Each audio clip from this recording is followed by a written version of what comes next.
जब आपने सीजीएल 2020 का फॉर्म भरा था तो आपसे ये पूछा गया था कि क्या आप जेएसओ वाली पोस्ट के लिए एलिजिबल हो और क्या आप इसके लिए पेपर 3 देना चाहोगे। तो अगर आपने दोनों में यस किया है दैट मीन्स आप अगर इस पोस्ट के लिए एलिजिबल भी हो और आप स्टैटिस्टिक्स का पेपर देना चाहते हो तो मेरा सजेशन आपको ये है कि इस पेपर की आप तैयारी ज़रूर करना। ये जो पोस्ट है फ्रेंड्स जेएसओ वाली, ये कई मायनों में बहुत अच्छी है और अगर ये पोस्ट आपको होम पोस्टिंग मिल जाती है ना तो इससे बढ़िया पोस्ट नहीं है पूरे एसएससी में। ठीक है, और सबसे अच्छी बात यह है कि इस पोस्ट को लेना कंपेरेटिवली इजी है बाकी दूसरी पोस्ट से, बिकॉज इसमें ज़्यादा स्टूडेंट्स अपीयर नहीं होते हैं और अपीयर होते भी हैं तो ये जो सब्जेक्ट है स्टैटिस्टिक्स इसकी तैयारी ठीक से नहीं कर पाते हैं। तो अगर आपके पास में स्टडी मटेरियल है स्टैटिस्टिक्स का तो आप ज़रूर इसकी पढ़ाई करना और पेपर 3 में अच्छा स्कोर करने की कोशिश करना। और अगर आपको समझ में नहीं आ रहा है कि कहाँ से इसकी पढ़ाई करना है तो पूरा स्टडी मटेरियल अवेलेबल है, डिस्क्रिप्शन में लिंक दिया हुआ है, आप क्या ज्ञानशिला.co.in पे जाकर देख सकते हो।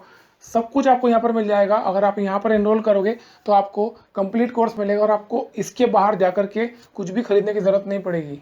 सजेशन आपसे यही है कि अगर आप एलिजिबल हो तो किसी भी कीमत पे इसकी पढ़ाई ज़रूर करना। ये समय बहुत अच्छा है, काफ़ी समय आपको मिल गया पढ़ने के लिए, तो इस समय को कंस्ट्रक्टिवली यूटिलाइज करो अपने फ्यूचर के लिए, अपने करियर के लिए।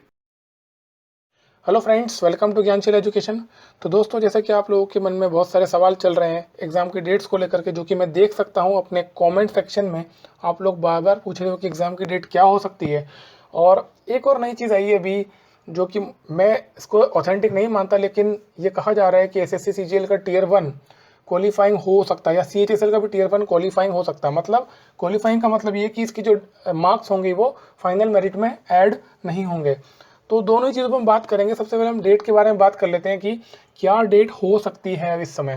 देखो, मैं आपको एक चीज़ बता दूं, ये जो हमारी एग्ज़ाम है ना, एसएससी सीएचएसएल हो या सीजीएल हो, ये ऑल इंडिया एग्ज़ाम है। ठीक है, तो सरकार जो है ना, भारत सरकार इस समय, जैसे कि मैं पिछले 3-4 दिनों में पूरे नेशनल लेवल पे जो डेवलपमेंट देख रहा हूँ वो ये हो रहा है कि सरकार का ध्यान एक्चुअली इन एग्जाम्स के ऊपर से ज़्यादा 12th बोर्ड की एग्जाम पर है। आप खुद भी देख रहे होंगे न्यूज़ में कि गवर्नमेंट जो है वो ज़्यादा फोकस कर रही है 12th बोर्ड पे।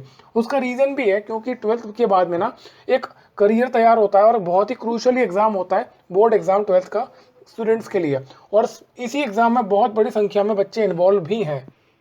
तो गवर्नमेंट जो इस समय कर रही है ना, उससे हम एक अनुमान बहुत हद तक लगा सकते हैं कि एसएससी क्या कर सकता है इस सिचुएशन में। देखो, 12th एग्जाम जैसे कि आपको पता है पोस्टपोन हुई है, लेकिन गवर्नमेंट चाहती है कि एग्जाम जल्दी कंडक्ट करवाए। जल्दी का मतलब देखो क्या होता है, जल्दी का मतलब गवर्नमेंट ने अभी आज ही डिक्लेयर किया है, एक जो कॉन्फिडेंशियल मीटिंग हुई है, वर्चुअल मीटिंग हुई है, जितने भी स्टेट के एजुकेशन मिनिस्टर है सारे राज्यों के, उनसे, और जो हमारे सेंट्रल एजुकेशन मिनिस्टर है वो, और डिफेंस मिनिस्टर ने ये एक मीटिंग ली है कि कैसे एग्ज़ाम कंडक्ट कराई जाए। और उसके लिए गवर्नमेंट ने डिसाइड किया है कि एक्सपेक्टेड डेट जो होगी 12th बोर्ड की वो 15 जुलाई से 26 अगस्त तक, मतलब कि 15 से 26 तक ये एग्ज़ाम कंडक्ट कराई जाएगी। और इसका जो टाइम टेबल है वो गवर्नमेंट बताएगी 1 जून को, और ये एक्सपेक्टेड डेज है। ठीक है, ये आगे भी बढ़ सकती है, ये मतलब इसमें ऊपर नीचे हो सकता है। अब देखो, ये जो 12th बोर्ड को लेकर के जो मीटिंग हो रही है ना, एक्चुअली ये एग्जाम के लिए हो रही है कि भाई एग्जाम कंडक्ट करवाना है।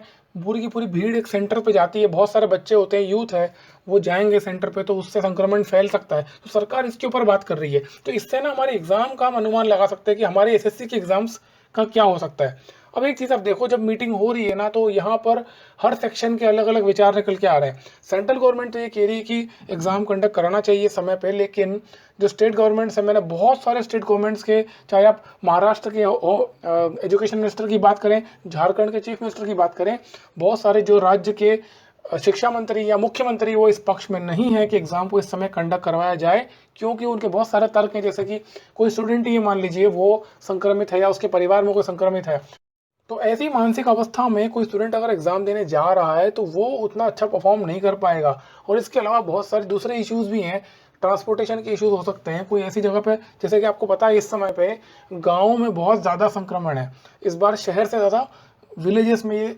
इन्फेक्शन फैला हुआ है, तो वहाँ पर उन बच्चों के लिए बहुत ज़्यादा प्रॉब्लम हो सकती है, बिकॉज पूरे के पूरे गाँव अगर सील्ड होंगे, उस गाँव में अगर कोई पॉजिटिव है या कोई इशू है तो वो बच्चा कैसे शहर में जाएगा, कैसे एग्ज़ाम देगा।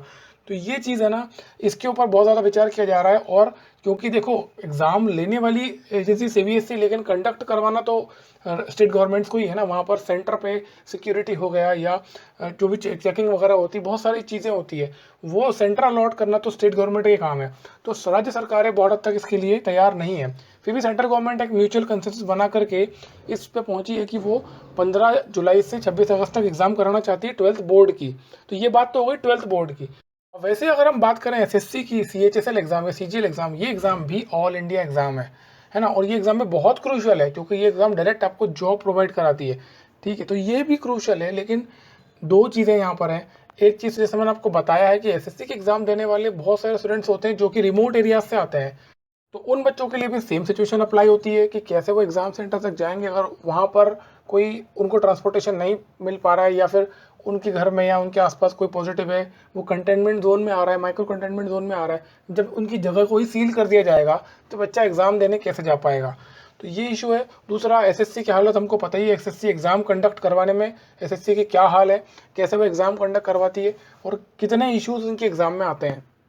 और सबसे बड़ी चीज़ जो है ना, इस बार जो सेकेंड वेव है इसके लिए गवर्नमेंट तैयार तो नहीं थी, लेकिन ये जो स्ट्रेन है ये ज़्यादा स्ट्रॉन्ग भी है, 3 टाइम्स ज़्यादा खतरनाक है। और जो एक्सपेक्टेशन अभी है, जो भी अनुमान जताया जा रहा है कि थर्ड वेव भी आना बाकी है अभी। तो ऐसी सिचुएशन में मैं जैसे आपको शुरू से ही कह रहा हूँ कि जुलाई तक तो किसी भी हालत में एग्ज़ाम एसएससी नहीं कंडक्ट कराने वाला है, क्योंकि वो होगा ही नहीं, पॉसिबल ही नहीं है। अगर वो होता भी है तो मैं उसको सही नहीं मानूंगा, बिकॉज कई सारे स्टूडेंट जो तैयारी कर रहे हैं, जो दूर होते हैं, जो शहर में नहीं रहते हैं, और उनको एग्ज़ाम देने अगर जाना है सेंटर पे, तो उनके लिए बहुत ज़्यादा प्रॉब्लम है इस समय। ठीक है, तो जुलाई तक किसी भी हाल में नहीं होगी। अगर होगी भी तो अगस्त तक एग्ज़ाम आपकी होगी। और दूसरी चीज़ टियर 1 क्वालिफाई करने की बात है। तो वैसे तो मुझे नहीं पता, ये न्यूज़ आई मेरे पास, तो मुझे एक स्टूडेंट ने एक स्क्रीनशॉट भेजा था व्हाट्सएप पे, तो मुझे लगा कि इसके ऊपर बात करना चाहिए। अगर एसएससी ऐसा करता है, मतलब कि टियर 1 टू क्वालिफाई करता है, तो मुझे तो बहुत अच्छा लगेगा ये डिसीजन, क्योंकि एक बर्डन कहीं ना कहीं बच्चों के ऊपर कम होगा पढ़ने का। क्वालिफाइंग का मतलब यही होता है कि मिनिमम मार्क्स एक आपने फिक्स कर दिया, मान लीजिए 150 नंबर ही लाना है, तो 150 नंबर को बच्चा ला करके वो कंफर्टेबली एग्जाम को दे पाएगा। अगर क्वालिफाइंग ना हो तो कंपटीशन बढ़ता है, उससे बहुत ज़्यादा स्ट्रेस क्रिएट होता है। और यहाँ पर एक्चुअली वैसे ही संक्रमण फैला हुआ है, वैसे ही बहुत सारे इश्यूज़ हैं। जब बच्चे जाएंगे वहाँ पे एग्जाम देने, उनको सैनिटाइज करना होगा, हो सकता है पीपीई किट पहन करके एग्जाम देना पड़े। तो इतने कंफर्टेबल एग्जाम देने में नहीं होते जितना हम घर में मॉक टेस्ट देते हैं। ठीक है, तो मेरे हिसाब से तो ये होना चाहिए। मुझे नहीं पता है न्यूज़ कितनी सही है, कितनी गलत है, कितनी फेक है और कितनी रियल है, लेकिन अगर टियर 1 क्वालिफाइंग होता है तो ये बहुत अच्छी बात है और ये होना चाहिए क्वालिफाइंग, ताकि आपके ऊपर इतना बर्डन ना हो एग्जाम निकालने का, आपको परेशान ना होना पड़े कि एग्जाम देना है तो ज़्यादा से ज़्यादा स्कोर करना है, तो आप ज़्यादा परेशान हो रहे हो। ठीक है, और मेरा फ्रेंड्स आप लोगों से यही रिक्वेस्ट है कि आप लोग इस समय को ना अपॉर्चुनिटी की तरह लो। ये जो कुछ भी हो रहा है इस पर आपका कोई कंट्रोल नहीं है, तो अगर आपका इस पर कंट्रोल ही नहीं है तो आपको इसके बारे में ज़्यादा विचार भी नहीं करना चाहिए। आपको अपनी एबिलिटीज़ पे काम करना चाहिए, अपने स्किल्स पे काम करना चाहिए। कोशिश करो, देखो, आइडेंटिफाई करो कहाँ कहाँ आप कम पढ़ रहे हो। सबसे अच्छा माध्यम आपके पास में मॉक टेस्ट है या प्रीवियस ईयर क्वेश्चन लगाओ। जब प्रीवियस ईयर क्वेश्चन आप लगाते हो तो आपको ये पता चलता है कि आपका कौन कौन से टॉपिक्स वीक पढ़ रहे हैं, कहाँ आपके नंबर कट रहे हैं। एक सबसे बड़ी चीज़ होती है कैलकुलेशन मिस्टेक। बहुत सारे स्टूडेंट्स कैलकुलेशन मिस्टेक्स करते हैं, जिसकी वजह से बहुत ज़्यादा नंबर कट जाते हैं। कई क्वेश्चन हमको आते हैं, हमको सॉल्व करना आता है, हमने सॉल्व कर भी लिया, लेकिन छोटी मोटी गलतियों की वजह से हमारा स्कोर हम नीचे ले आते हैं। तो कैलकुलेशन स्पीड पे और कैलकुलेशन की एक्यूरेसी पे काम करो। ये समय अगर आपको मिला है तो उसको कंस्ट्रक्टिव यूटिलाइज करो, ना कि इधर उधर अपना टाइम बर्बाद करो। ठीक है, और अगर आपका पढ़ने में मन नहीं लग रहा है, अगर आपको ये लगता है कि बहुत समय मिल गया है तो हम आराम कर सकते हैं, तो मैं आपको एक तरीका बताता हूँ। ये एक्चुअली बहुत सारे बच्चे ये कर रहे हैं, इसमें मैं देख रहा हूँ कि आप लोग बहुत ज़्यादा टाइम अपना बर्बाद कर रहे हो, जबकि ये आपको बाद में रियलाइज़ होगा आपने ये समय मिला है इसको यूटिलाइज़ नहीं किया। तो जब फाइनल लिस्ट आएगी ना, जब आपके रैंक नहीं लगेगी, या आपको होम पोस्टिंग नहीं मिलेगी, या आपको पसंद की अपनी पोस्ट नहीं मिलेगी, आपकी जो ड्रीम पोस्ट है वो आपको नहीं मिलेगी, तब आपको पता चलेगा कि टाइम की वैल्यू क्या होती है। बट एनीवेज मैं आपको एक तरीका बताता हूँ जिसको अप्लाई करके आप अपनी पढ़ाई में मन लगा सकते हो। इनफैक्ट मैं ये कहूँगा कि आपका पढ़ने का इतना मन करेगा कि आपको कोई उठाना भी चाहे ना पढ़ते हुए तो आप उठोगे नहीं। देखो क्या होता है ना, हम कोई भी काम करते हैं ना तो उस काम को करने के पीछे एक पर्पज़ होता है। वो पर्पज़ क्या है, वो उसको सबसे पहले विजुअलाइज करो।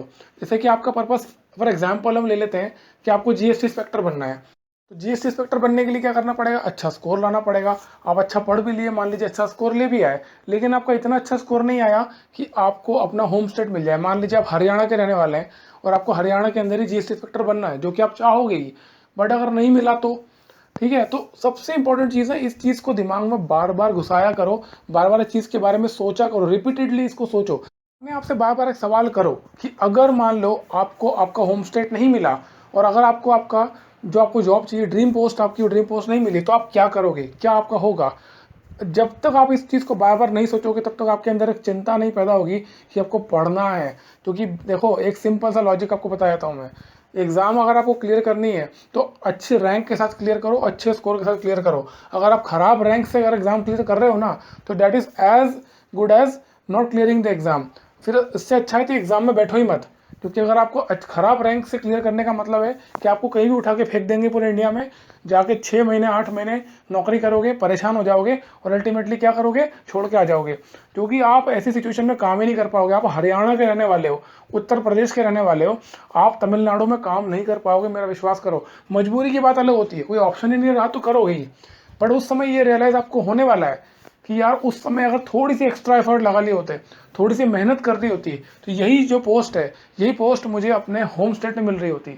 तब आप ज़्यादा सेटिस्फाइड होगे अपने जॉब से, ज़्यादा अच्छी तरह अपनी लाइफ में आप ग्रो कर पाओगे।